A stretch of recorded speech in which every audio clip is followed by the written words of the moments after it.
अस्सलामुअलैकुम। जो हमने इससे पहले टॉपिक पढ़ा था वो था स्ट्रक्चर ऑफ जीन।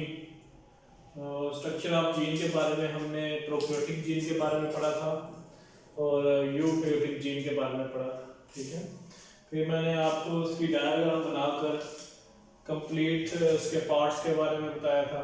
ठीक है, और इसमें प्रमोटर्स क्या होते हैं, एनहांसर्स क्या होते हैं, साइलेंसर्स क्या होते हैं, ठीक है, अनट्रांसलेटेड रीजन्स क्या होते हैं, और कोडिंग रीजन्स क्या होते हैं, नॉन कोडिंग रीजन्स क्या होते हैं, जिनको आप एक्सॉन्स और इंट्रॉन्स भी कहते हैं।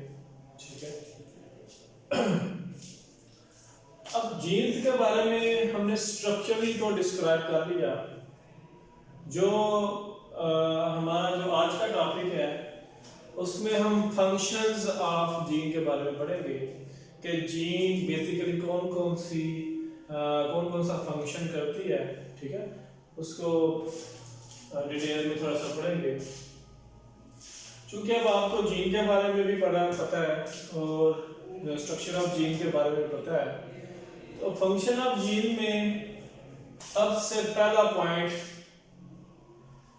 it control the functions of DNA and RNA।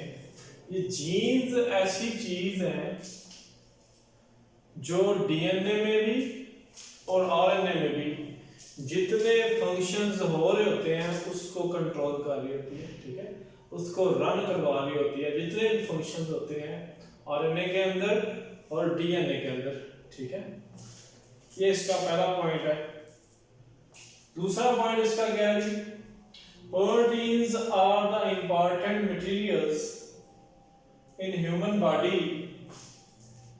अब इंसान के जिस्म के अंदर आपको पता है प्रोटीन जो है वो बड़ा अहम रोल प्ले करती है। ठीक है, और अहम रोल किस तरह प्ले करती है? जब प्रोटीन अपना फंक्शन कर रही होती है तो उस फंक्शन के नतीजे में एंजाइम प्रोडक्शन हो रही होती है। ठीक है, तो हमारा जो प्रोटीन है ये प्रोटीन कैसे बनी है? ये भी जीन की वजह से बनी है। ठीक है, जैसे ट्रांसक्रिप्शन होती है, ट्रांसलेशन होती है, डीएनए से आरएनए बनता है, आरएनए से प्रोटीन बनती है, ये सारा कौन रन करवा रहा होता है? जीन्स रन करवा रहे थे। ठीक है, अभी हमने डीएनए के स्ट्रक्चर में भी पढ़ा था। ठीक है, कि इसमें कोडिंग रीजन्स क्या होते हैं, वो आगे से प्रोटीन बनाते हैं। ठीक है, रिसेंटली पढ़ा। तो ये जो प्रोटीन्स हैं ये किसकी वजह से बनती हैं? जीन्स की वजह से बनती हैं। तो इसका मतलब जीन का जो अहम काम है वो है प्रोटीन बनाना। ठीक है, और प्रोटीन क्या करती है? वो आगे से एंजाइम की प्रोडक्शन करती है। ठीक है, एंजाइम प्रोडक्शन। उसके बाद तीसरा point, these enzymes play important role in conducting various chemical processes and reaction in body। ठीक है, अब हम एंजाइम की बात करें तो एंजाइम भी बेसिकली प्रोटीन ही होती है। तो ये आपके जिस्म में बहुत से मेटाबॉलिक प्रोसेसेस जो होते हैं वो रन करवा रहे होते हैं। ठीक है, genes consist of a particular set of instructions। अब ये वाला जो है बड़ा इंपॉर्टेंट पॉइंट है कि हर जीन के पास डिफरेंट सेट ऑफ इंस्ट्रक्शन होता है, एक मालूमात होती है कोई चीज बनाने के लिए। ठीक है, आप फर्ज करें अगर किसी जीन के पास इंस्ट्रक्शन है कि उसने आई कलर ब्राउन बनाना है।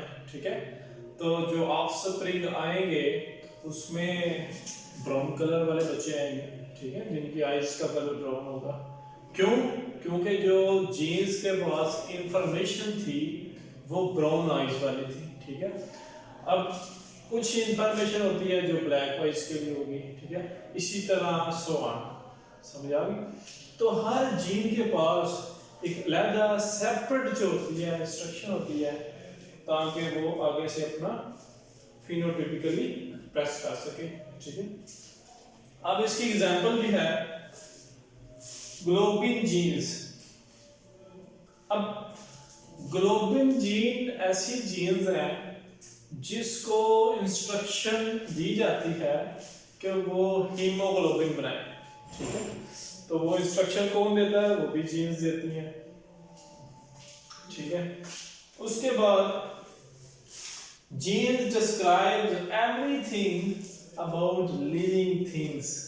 ये अब इस सारे की थीम है कि जीन्स होती है लिविंग थिंग्स के अंदर, जो जिंदा चीजें हैं, उसमें जो भी फिजिकली या केमिकली हो रहा है उसको कंट्रोल जो कर रहा होता है वो जीन्स होती है। ठीक है, और एक या एक से ज़्यादा जीन्स डिफरेंट ट्रेड्स को इफेक्ट भी कर सकती हैं। आपने रिसेंटली पिछले सेमेस्टर में फर्स्ट सेमेस्टर में पढ़ा होगा, प्लियोट्रॉपी पढ़ा होगा, उसके बाद एपिस्टेसिस पढ़ा होगा। ठीक है, जिसमें प्लियोट्रॉपी में मल्टीपल जीन्स जो कंट्रोल करती हैं, एपिस्टेसिस में एक जीन दूसरी जीन के इफेक्ट को हाइड कर देती है। ठीक है, तो ये आपने पहले फर्स्ट सेमेस्टर में पढ़ा होगा सारा। ठीक है, तो ये मेन इंपॉर्टेंट फंक्शंस हैं जीन्स के जो आपने याद करने हैं। ठीक है, अब अगले टॉपिक में हम अगला जो नेक्स्ट पार्ट है उसको पढ़ेंगे।